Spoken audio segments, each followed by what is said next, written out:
On March 24th, 1970, Buddy Baker Jr. was the first person to go 200 miles an hour on a NASCAR track. He was driving a '69 Charger Daytona. Now, in order for those cars to compete at NASCAR, Dodge had to build 500, at least, of those cars. At the end of the day, they built 503. This is one of those cars. They're coming to get you, Barbara. In Springfield, Oregon, dead Mopar muscle cars are coming back to life. Restored by Mopar master Mark Warman. Joined by his out-of-this-world cousin Dougie. Oh, hi, Mark. His apprentice and daughter, Alyssa. Whoa, whoa, stop. And his childhood best friend, Royal. Mark hates everybody. His protege painter, Will Scott. You got one job. This is Graveyard Cars.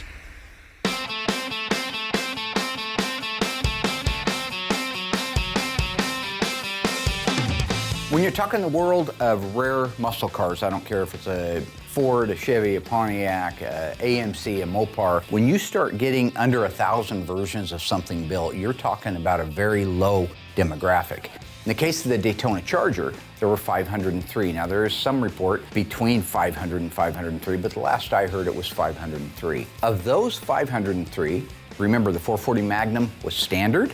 The 426 Hemi was optional. So this had a 440 Magnum with an automatic transmission.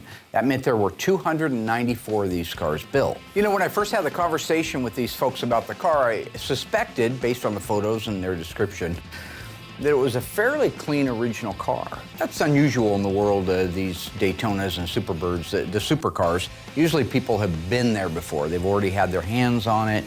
They've done things to it. This car was represented to be mostly original. And when it got here, it was mostly original. This is truly a time capsule. This was quite an experience working on this Daytona Charger. This was an all-original high school car. It was in amazingly good condition. I was absolutely enthralled with all of the detailing items that I was able to photograph that I knew would come in handy not only when it came time to put the car back together again, but for other people who might be doing a Daytona Charger. So as I went around the car, it really dawned on me that this was a car that I needed some input from Tony, my friend Tony D'Agostino, Mopar Parts. Tony owned one of these cars that had done amazingly well at the show circuit. It was a beautiful car. Mike Mancini at Instrument Specialties is the guy that restored that car for him. Tony, having so much knowledge of the Daytonas, plus a personal one, I really wanted him to come out here with me because ultimately I'd like to make the decision, should I try to talk these people out of restoring it? Is there that much authenticity and that much one time through that you can't ever change again on this car that I should make that phone call? So I had him out and we combed that car from bumper to bumper. So when a car like that comes to me, an OE specialist, and it is so chocked with original DNA, it's a gift. Absolutely. And I fell in love with these cars when I was really young, and I don't remember exactly how old. I think I was probably 11 or 12. There was a magazine that featured a '69 Hemi Charger Daytona in it, and I wish I could remember, but I think it was Hot Rod Magazine. And it was a guy with a tape measure standing next to it showing the height of the Daytona spoiler. I was just amazed at that thing. I remember the caption. The guy was quoted that owned the car that said it idled like a coffee can full of rocks. That has stuck with me all these years. That was the day I fell in love with these cars. So during the inspection of the car, the things that I noticed and Tony agreed with, it looked like the nose cone had been replaced at some point. Now that's not uncommon for those cars. That nose stuck out a long ways and all it would take is to pull up too close to a parking area and bump into a pole or bump into another car. So that did not surprise me. The paint that had been done on the car looked like it was the paint that was done at Creative Industries when the car was converted from a Charger RT to a Daytona. The wing was original, all the bracketry that held it in place was original. The chrome, the glass, the interior trim and ornamentation, all original on this car. The seats were in nice shape except for the driver's seat, which showed wear on the bottom of the driver's seat. The carpeting had been replaced at some point in its life. The door trim panels were beautiful, the dash was beautiful, all the instrumentation was intact and in nice shape. The flip-top gas cap was the original. The decals and graphics were original, and it was interesting as I was looking at this car, that big bumblebee stripe that goes around the back, the big Daytona stripe. It was so poorly installed, none of the intersections lined up on them. This was factory stuff. And you could see the way the deck lid fit. It had to fit how it fit. You couldn't have moved it either way, so it's not like later somebody readjusted the deck lid and that's why the stripe didn't fit. They just put it on that poorly. And there could be some shrinkage with the decal, possibly shrinking back, but you would think it would all shrink back at the same rate. If the quarter panel shrunk and the trunk lid shrunk, they should still be lined up. I think it was just poor mass manufacturing for a car that only had a few months to be built to be able to race at NASCAR. And so for me, one of the best little treasures I found in it, and Tony has this kind of stuff so it wasn't as exciting to him, but the original bottle of touch-up paint was still in the glove box. The original Chrysler Mopar, the stuff you would have got in the parts room back in the day, was in the glove box. And interestingly, of course it's called Hemi Orange, that's the color. The code in 1969 was V2, Victor 2. Because it was the first year for Hemi Orange. Hemi Orange was still available in 1970, so the paint code was EV2, E representing 69. It let people know that this wasn't the first year for the color was available a year before it. But this being a real 69 and being a real V2 car, that code on that bottle showing that they bought it in the parts room in 69 was V2.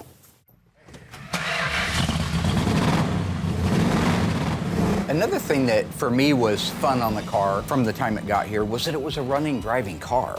Most graveyard cars are not running, driving cars. They're dead. They're graveyard. That's how I earned the moniker The Undertaker, is bringing these dead cars back to life. But this car was a running, driving car. So we were able to go out and do some things with it and drive it and get a feel for the car, which was a lot of fun. Now, the thing about the car was there were things on it that are called second day, meaning that when you went down and bought the Charger Daytona when it was brand new, it would have had a factory wheel and tire setup on it. This guy went right out and he put a 5-slot mag on it. Cool.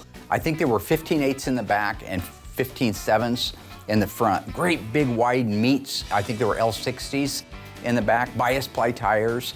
That all takes me so back to when we were kids. Well, when Dougie was a kid, because he had all that stuff. I didn't. I had one 5-slot wheel on the left rear of my car. I might have had another one on the right rear, but it wasn't the same width. I had Mojoc white spoke wheels on the front of it. Because remember, I wasn't a spooner. You know, I worked for everything. I was only 13 years old when I had my first job, and Dougie he'd go up to his daddy, hey, give me some wheels and tires, and his daddy give him wheels and tires. M-O-O-N, that spells spooner. Original owner? Original owner car, has had it its entire life. So anytime my friend Tony comes out, we always have a lot of fun. We like busting each other's chops, competing to see who knows more and that kind of thing. You guys remember in the past we've had competitions for that, and I don't want to say who won, but you know, it is what it is, right? You know what you know, so there's not much you can do about that. Looking at the detail items underneath the hood, we could see a lot of overspray. Now, that wouldn't happen, typically speaking, at the factory. But in this case, because they changed the hood and the fenders, put the nose cone on it, the spoiler, they put the back window flush mount piece in, it looks like something somebody did in their garage. The masking was poorly done, under-masking, over-masking, lots of overspray on all the adjacent pieces underneath the hood. It was fun to walk around it with Tony and try to figure out, now is this just a bad paint job that somebody did in the 70s, or was this the work of creative industries? This is the kind of thing that we have so much fun doing. And the other thing is that I always learn something when Tony's out. He is a very knowledgeable guy. Like the dipstick being painted black, I don't know why I didn't realize that, but I didn't. The spines on the battery cables to show that they're original and they're not the reproductions. Again, great detailing tips. But that's how to tell with a little spine. I feel it. A seam. I did not know that. So Tony and I did, in the end, we agreed it should be restored for a couple of reasons. One, it wasn't necessarily in 100% survivor condition. Enough stuff would need to be fixed on it that you almost couldn't say it was a survivor anymore. And we weren't sure on a couple of areas that had been worked on. And then the fact that the owner had had it since it was new. He's seen it in this condition for 50 years. He's willing to spend the money to have the car restored. That's what we decided to do.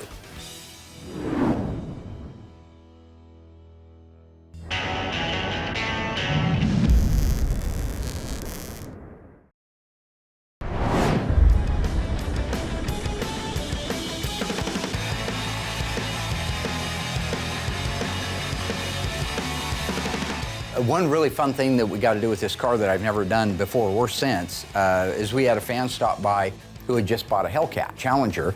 He was bragging about it, putting out 707 horsepower. This was the first days of the Hellcat. So I just had the idea, get hold of this guy over in Eugene, take my car and the Hellcat over and find out really what each one of them does as far as brake horsepower.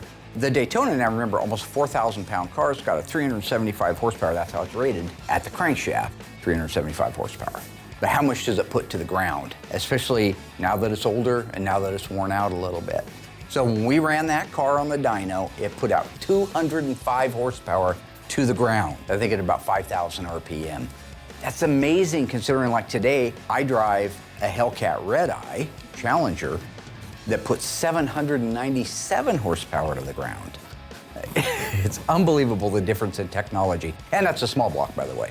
The Hellcat Challenger, it was putting out right at 700. They thought that it would go to the 707 if they could have got the intercooler cooler. The air coming in was real hot that day, so they couldn't get it down, get the temperature down. So it was putting out right about 700 horsepower. But that's amazing, again, to the ground out of a small block. It was really fascinating to be able to take that car out, go across the scales, go over and have it dynoed, and just drive it like we used to back in the day. A lot of fun.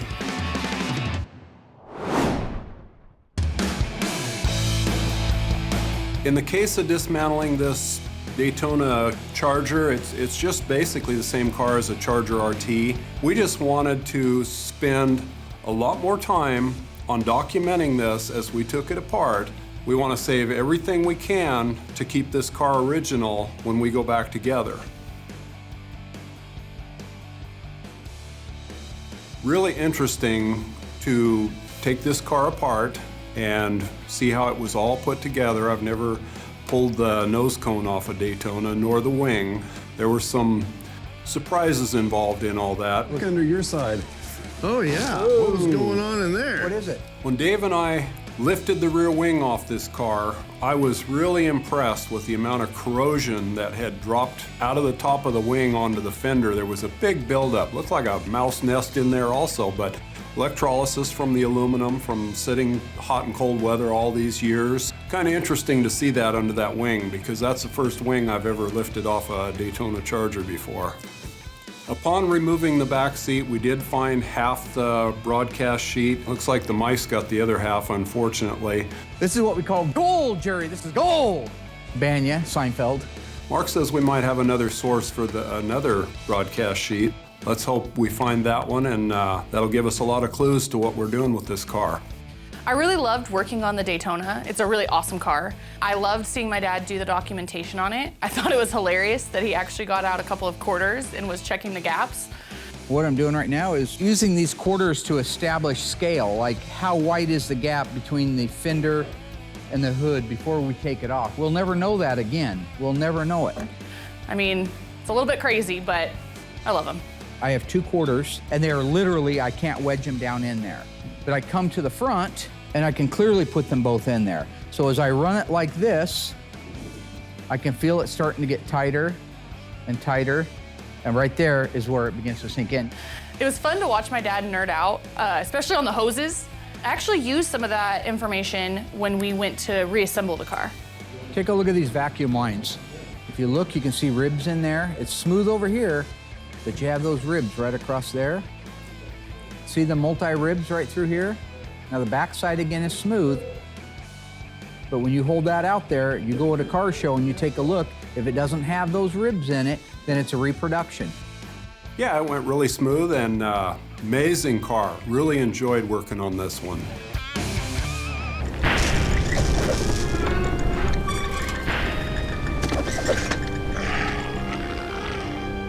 In a previous season of Graveyard Cars, we restored this gorgeous 1970 Plymouth Roadrunner. It was a factory FY1 lemon twist yellow, and it had the original numbers matching engine. What engine was in that car? Was it the 383, 446 barrel, or the legendary 426 Hemi? If you think you remember, stay tuned after the break. I'll let you know how you did.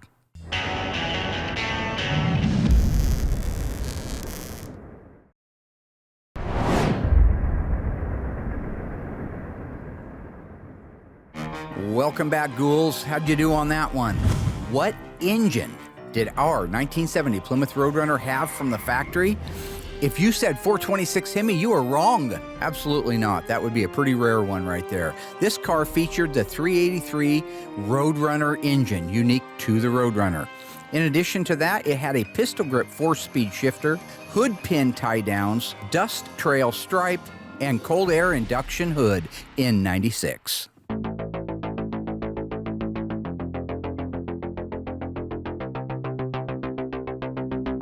One of the cool cars that Mark had when I was a kid, I believe was a 70 Superbird. It was a cool car because they're so unique. You know, with the nose, the wing, you'd never seen anything like it before. So doing this Daytona now, it kind of is exciting because while it's a different car, it's still a winged car. It's going the Hemi Orange, which is pretty common, but I've never sprayed a nose, I've never sprayed a wing. So doing a car like this, it's kind of iconic for me personally because I've been around them so long and this is just now my first one. Because it still is a Charger, this car has a lot of style lines. Give it back to the body man for the next block, and at that point, I'll go out there with them. No, that side looks really good, for sure. It's straight. I think you need a little fine tuning on your lines, just tighten them up a little bit. Just go over them, get familiar with the car, kind of explain some things that I've run into, because it's still, at the end of the day, is a Charger. So I've done a few of those, so I can say, hey, you know, you're blocking this line, but make sure you pay attention to this right down here. This is a problem area. So I like to make sure I have that one-on-one time with my guys. Just because it's the Daytona doesn't mean it gets any special treatment. Only difference on this car, it was a clean car to start with. So when it goes out to metal work, when it goes out to the body shop, the process is a little bit quicker. So the body man has the car. It's been primed, we've talked about it. It's time for him to start blocking it. He'll block the whole entire car, make sure his lines are crisp and straight with 120. At that point, I'll go out there and sign off on it, make sure it looks good. It comes to me, we will primer the whole car again. Make sure we've got everything dialed in. Then it will go back, he'll block the car out again with 220, bring the car back to me again, and then we'll prime it for the final time. We get the car back, we've done our final primer, let that dry for a week, and at that point, we'll bring it back into the shop, mask all of our lines, and we do that from start to finish to maintain how crisp they are. Block the whole entire car out with 320, then we will go over it with 400. It's a metallic car, but it's a very fine metallic, so we don't need to go anything past 400. At that point, we get it in the booth, get it ready. I'll seal the whole entire car. That'll fill all those little 400 scratches. Mark's always done the pre-paints for a number of years. He likes it, I get it. It does allow you to kind of cut some super small corners. If you're not sure if something's gonna come out great, it's just a pre-paint, so we'll see how it looks. But we've reversed that. You know, now we have a really, really good team here, so we just stop, spend an extra week or two on a car, and then just go right to final paint. When it comes to a metallic, you can't do it in single stage. You know, it'll model, it'll look zebra striped. It's very important you lay that metallic out. On this particular car, Hemi Orange, the metallic is so fine that you can't even see it unless you're in a certain light. You can get away with it on this metallic only, but other cars you just can't. And this was the last Hemi Orange EV2 that I did in a single stage.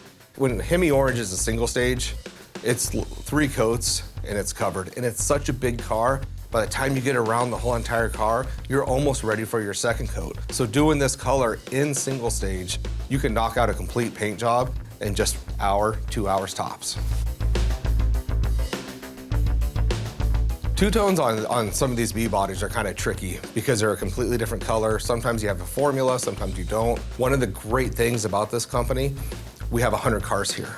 If Mark says, hey, it needs to go this color, go check out this car, here's where it's at. I can grab that part, bring it in, and if I can't get a color code to it, then I can just scratch build the color myself and then do that car based off another car that we have out there. There's 2 types of people that can do this. There's Mark, and then there's my helper, Noah. If I give Mark a single stage Hemi Orange car to buff, he puts his white coat on, He puts a gallon of compound on it. He grabs a buffer. He cranks that up as high as it goes. He puts that buffer on there, spits compound everywhere, burns the panel, and said, how could you do this? That's Mark's method. Noah, who I've trained over the past year and a half how to do this, very meticulous, little compound, low RPMs. And when you do it that way, you can buff it without moving the metallic. Because it's a single stage, that metallic's on top. So when you go do it Mark's way, it swirls that metallic around and it looks like a burn spot. When you do it my way or Noah's way, we can do it in single stage and just finesse it out. You know, it was a great car to start with. The whole process went good. Everyone really took their time. Car came out amazing.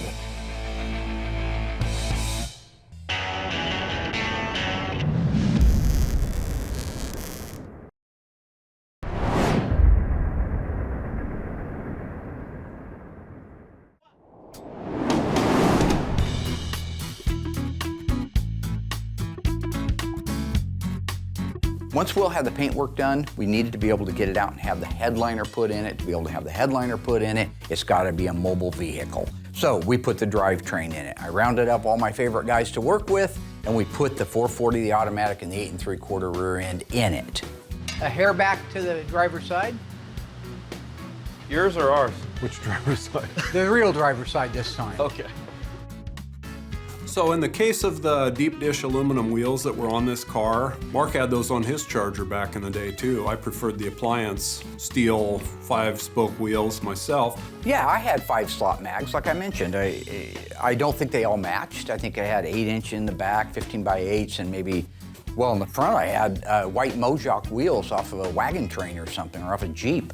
I didn't have any money. I didn't get the rich daddy option like Dougie did, where he got brand new appliance 5 spokes and BF Goodrich's for his Barracuda, or the new Barracuda for that matter. No, I got the option of the rare disease of Osgood slaughter in the left knee region, and the optional fibroma tumor in my right foot between my big toe and my index toe. I had the dead dad, and I had 8 broken crayons. That's why I'm colorblind today and can't see anything. My wheels didn't match, but I did have 2 5-slots. So, you know, that's a real knee slapper, right? I just wanted to point out how these are my favorite tires right here. Oh yeah. BF Goodrich, Radial TA. Yep. My favorite tires. The ones your daddy bought you when you were a kid. Yep. I bought Okay, them. you want to go pop those out real quick? One of the last components we have to do after the dash is installed is the steering column. Now, Justin has been restoring our steering columns here for a couple of years. Does a fantastic job. We use the original nitrocellulose lacquer with suede in it. We get it from Mike Mancini, so it matches the dash. We put in new bearing columns. We put in new turn signal switches. All of the wiring, the routing, the turn signal lever, all of that stuff is completely new or restored. He does a fantastic job on that.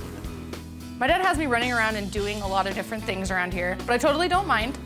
It is nice when I get to actually work on the cars though. And I'm not totally clueless. I know my way around a little bit. I helped Justin apply the sound deadener in a few cars. It was requested by the owner, so keep that in mind. Yes, it's not OEM, but this makes a car so much better driver. You can put the sound deadener everywhere in the car, in my opinion, except where you see it. So you wouldn't want it on the insides of the quarter panels, that's fine. You wouldn't want it on the wheelhouses where you can see it. But if it's hidden, put it on there. In this case, we've got Justin and Alyssa working together, who have really become a sharp team. So maybe I can just get Alyssa out here to help me with all of them. No, I don't mind helping. Too far? Too No, far? I can help, I'll help. No problem. Everything went smooth. Alyssa did an amazing job. She just kind of mimicked what I did on the other side. So couldn't ask for a better partner to help out with this. So the sound deadener makes a big difference. Without it, the car sounds really tinny and there's a lot of road noise. So when I build my Challenger, I'll definitely be putting sound deadener in. Justin did a great job putting the nose cone together on the car. There's a lot of pieces inside there. It's very intricate. So one of the cool and interesting things, well, it might not be cool to everybody, but for me was the nose cone. Taking that thing apart, just seeing how everything goes together basically in a reverse fashion. I didn't realize how complex they actually were. It was really good just to be able to see exactly how they did that at Creative Industries. So being able to take each piece apart, label it, and then, you know, snap a picture of how that went on there, it really just helped me out in the long run on putting that thing back together. And I thought another cool feature of that was they are spring-loaded. The headlight doors are actually spring-loaded to stay open, and they're vacuum kept down. Just in case your vacuum lines go out on you, it's gonna default to up. So if you're driving at night, you still got headlights. He was working on these cars when he was young, when he was growing up, because his dad was into these. So growing up my whole life, you know, my dad has been building Daytona tributes or clones, some people call them. Well, my grandpa was even making them before my dad was. I think I was probably born into Daytona. So him and his dad would work the weekends on these cars, and I didn't get that, obviously, because mine was dead. I didn't have the cars either, because we didn't have any money. Just being able to kind of use the knowledge that I've learned with my dad in these cars, I build these wings myself at home, but seeing a true original Daytona wing, there's just nothing like it. It's really cool. So I think he's basically what the CCR would refer to as the fortunate son. M-O-O-N, that spells CCR.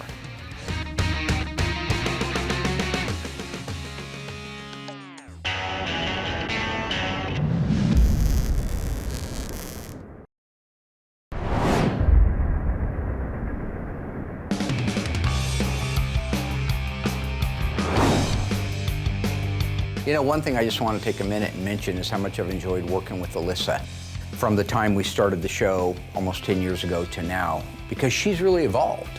She cares more now. I have to say it's a lot of fun working here at the shop. For a long time, I really didn't have a lot of interest in cars, but through the years and watching my dad and all of his passion for putting these cars back on the road, it's kind of grown in me as well. She is my right-hand man lefty around here. She just is everywhere, and working with her is a blessing.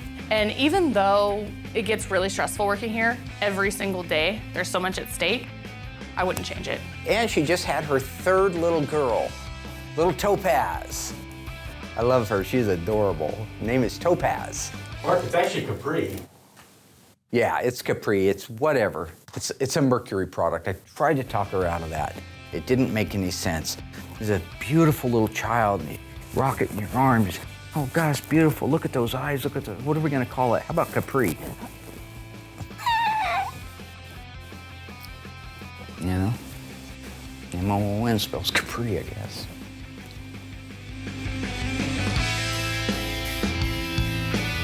It's great to be back again, helping with the exhaust systems. Really nice, the attention to detail that ECS has. All the turns, mandrel bends, they're just beautiful. I was shocked at how quickly this car got put together, especially after the paint got done. It turned out gorgeous. Seeing the Daytona finished is one of the coolest things. It came out beautiful. I love the Hemi orange that the car was. I wish it did have a white wing on it, but the black one is still pretty awesome. But the overall quality of this car is top notch.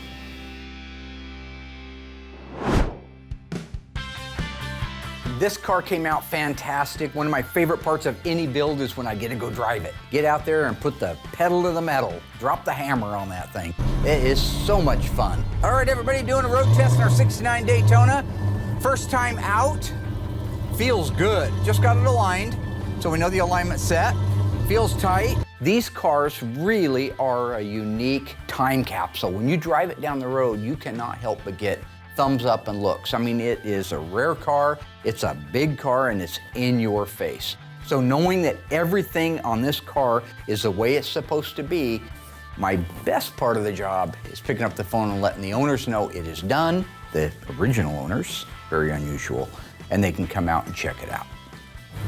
Slow down, slow down, slow down, slow down, slow down, slow down. You know, one thing when I'm driving these cars is I like to pace myself with our camera van at about 20 miles an hour, 25. It looks like you're going faster, right?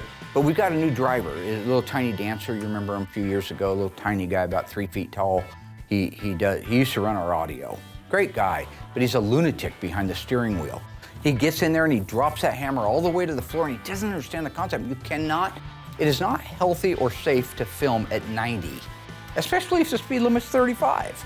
So all the footage that you see, I've got my foot almost to the wood trying to keep up with him, and he won't listen to the radio. I say, Tiny Dancer, come in. And he won't come in. You know what that's like? So basically, I'm driving a '69 Dodge Charger. Just happens to be a Daytona version, 1 of 503. Brakes feel good. Steering's pretty tight. Our guys up at Firmfield always do a stage 2 rebuild on these, which give them a lot firmer feel than they were from the factory. It's more responsive. Any of you that have driven an old Mopar know that sometimes that's real sloppy, that power steering, like you can do it with one finger. This one has a little bit more resistance to it. That feels good. Speedometer's working well. All right, we're gonna turn around here. Let's check the turning radius out on this bad boy. All right, get turned around. Headlights are working great. I can see the reflection in front of me, very nice. Instrument Specialties did our dash assembly. It looks really good. Everything's functioning good. Oil pressure, temperature, fuel, alternator working like it should. Turn those down and go back to just park lamps. Got to have some cool stud lights going on there. Let's run through some manual gears here. Got it down so if you can see I'm in low, manual low. Want to see how it performs that way. That's how I used to drive my old Charger, like it was a stick. Boy, that feels good. Boy, that's a lot of torque. Speedometer, no shaking, no rattling, no rolling, setting right at 25.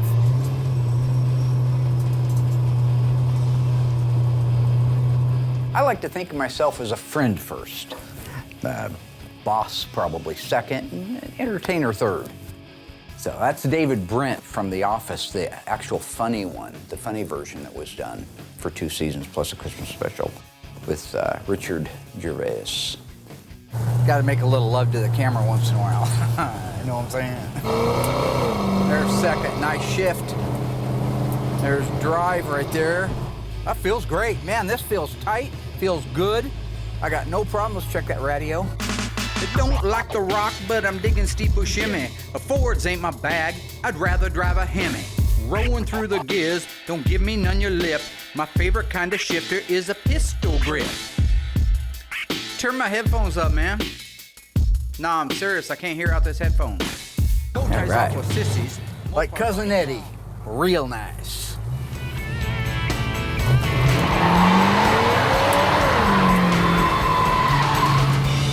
That feels good, solid, good solid burnout. All right, folks, we got a '69 Charger Daytona, rocking and rolling, turning and burning. Ready to head out on the highway, going home to Florida.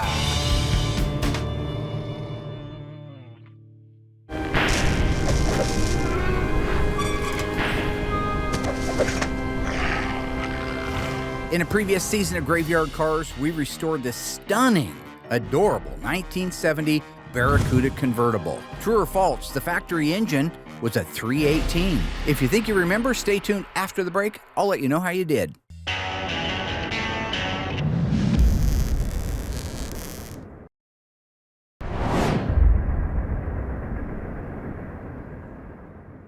All right, ghouls, how did you do on that one? True or false, this little 1970 Barracuda was a factory 318. If you said true, you're wrong and you never saw the episode. This car is one of 59 made with a 383 two-barrel. It also featured an automatic transmission, manual convertible top, matching black interior, and it also featured air conditioning.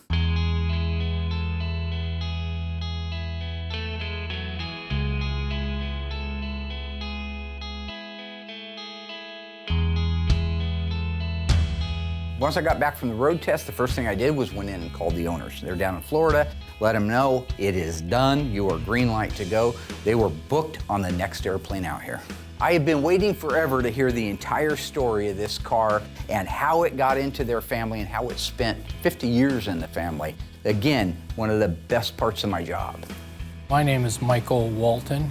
Mine's Julie Walton. My dad had this dealer call him on a car that somebody had ordered, and they decided they wanted a car earlier because they're going on a trip. He had this car, so I went in with them, and I was 16 years old. We looked at it, and I liked the car, and he thought it was kind of unusual, and he decided not to get it. So I went home, and then the next day from school, I come home, and he had bought the car and had it there for me. So he bought the car for you? Yeah. You know, when I was 16, I went through Wisconsin into Ohio, and then from Ohio went to Florida, and then I went to school in Fort Myers High in Florida. High school. Didn't get that option. Nope. If you look back through the 1980 Springfield High School Miller's Log, I had to buy on eBay because I didn't get one because I didn't go. And you go to the senior class, you see here in the W section, Warman would be right in here, and there's no Warman in there. It's so weird. I'm just oh, no, that's right. My father had passed away at that time, and we had a limited income, so I ended up having to quit school, tend to the tumor in my foot, and get a job washing cars so I could help out with the family. No graduation ceremony for me, no robe and hat in the air. Surgery on my foot.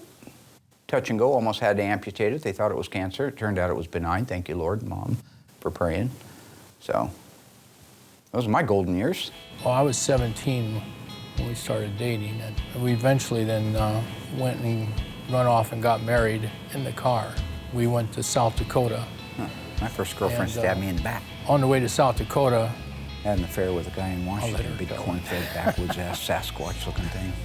That's what I got. Well, I was going to school in a little small town in North Dakota, and his family had just bought a farm, and they were there for the school year, and he was bringing his sister. And my dad bought a farm, too, June 25th, 1975. I saw him drive by. And, of course, he looked like he was pretty stuck up driving that car. But anyway, we kind of got together and dated. And Spooner. We did run off to South Dakota.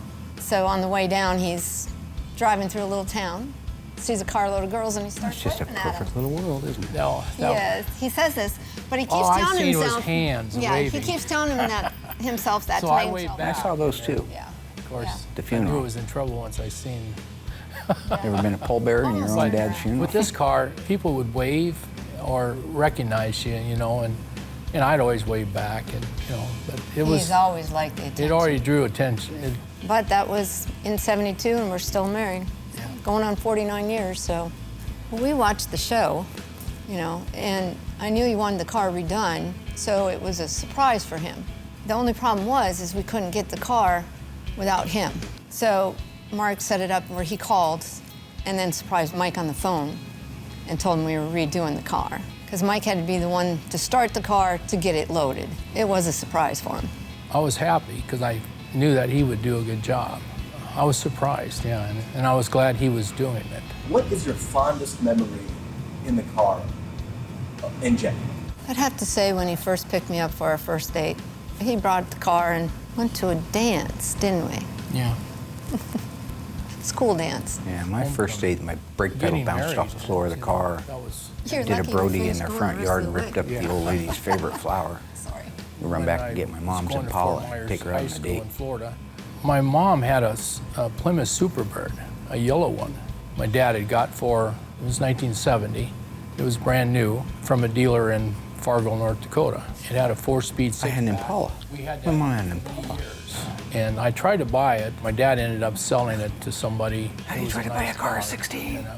Would have liked to have it. So then I found another car exactly like this car about 4 or 5 years ago. Vitamin C Plymouth Superbird, 4-speed with the 6-pack in it, and it's pretty much identical to that car. So I ended up buying that car. And then there was a Daytona, a white fin and a white interior.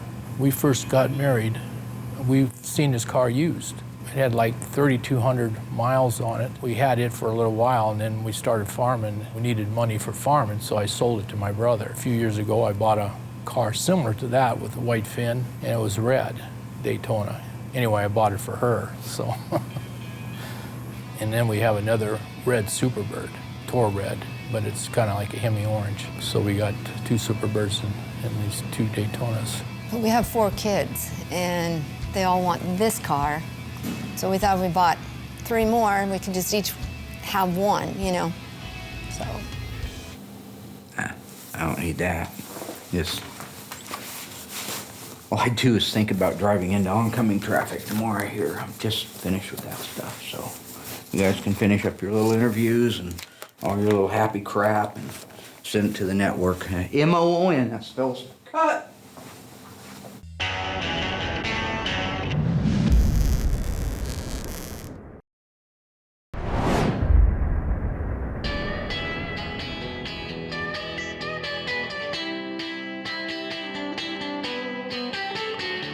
The clients finally got to drive their Charger Daytona. It was so awesome seeing the looks on their face. You could just tell they were happy. Oh, the heater works. I can feel heat. You ready? Just like I remember. Yes. It shines, and it's really pretty. I have to say it looks better than it did when it come from the factory. I think it looks amazing. No, you can't say you're not spoiled. Yeah, it's run nice. Sounds good. I'll tell you what, I don't think the paint looked this good when you had it No. new. It had a few flaws, you know, even when I got it brand new. Right now, you don't see any flaws. It looks just like showroom, like it's out from the factory. It looks better than the factory. Yeah, it does. Oh, you gotta punch it now that you got this thing going by you.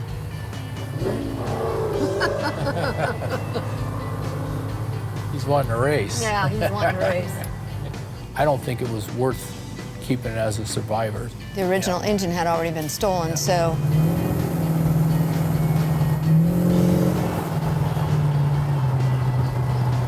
It's excellent, I have to say. Perfect. Yeah.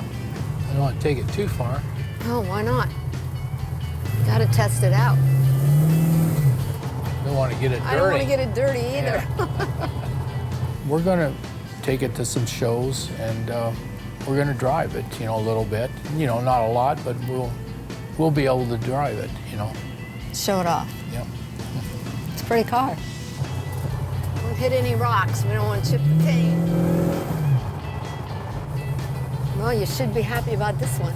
Yeah. Oh, I'm very happy, yeah. Excited. How fast do you think it'll go? It'll go plenty fast.